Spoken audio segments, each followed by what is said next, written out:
am so excited to be here at Future Food South by Southwest with Chef Sam Kass. Welcome. How's it going? Good. We had seen each other virtually, but we're meeting here in person.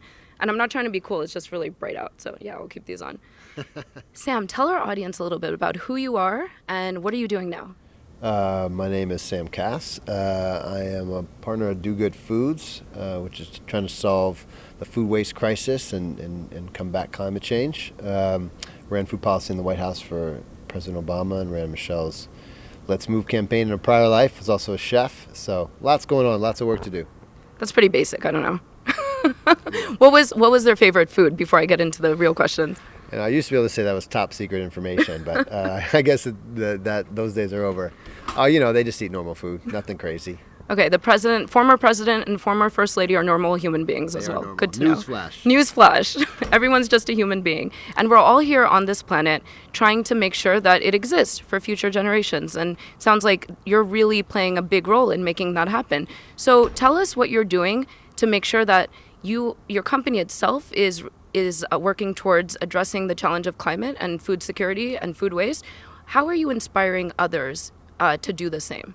Yeah, so my whole life is dedicated to these issues, trying to make sure that we're producing food in a way that is nourishing everybody and is not mortgaging the future for our children's ability to do that. And right now, that's exactly what's happening.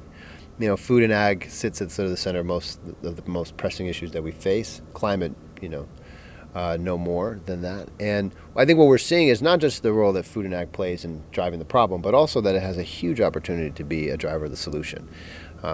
Food and ag can actually pull carbon out of the air and put it back into the ground. It can produce food, and that's exactly what we're doing at Do Good. That's actually solving one of the biggest problems we face, food waste. 40% of what we're producing is being thrown in the landfill in the United States, about a third globally.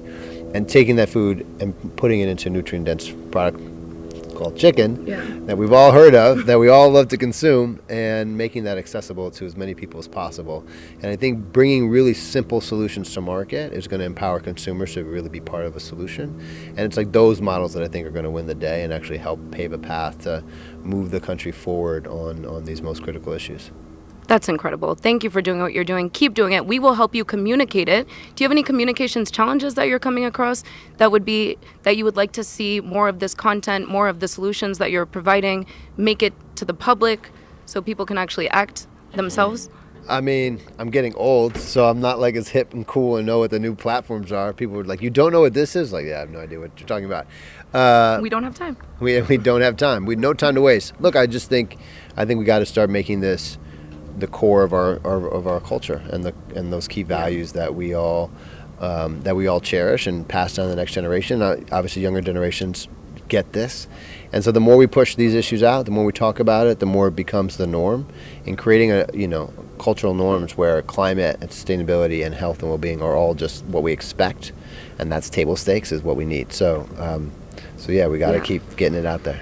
Okay, and last question for you. So the We Don't Have Time platform that we would love to share everything you're doing on, we give climate love to those that are doing good climate action. We give climate warnings to those who deserve the warnings, and we give climate ideas out as well.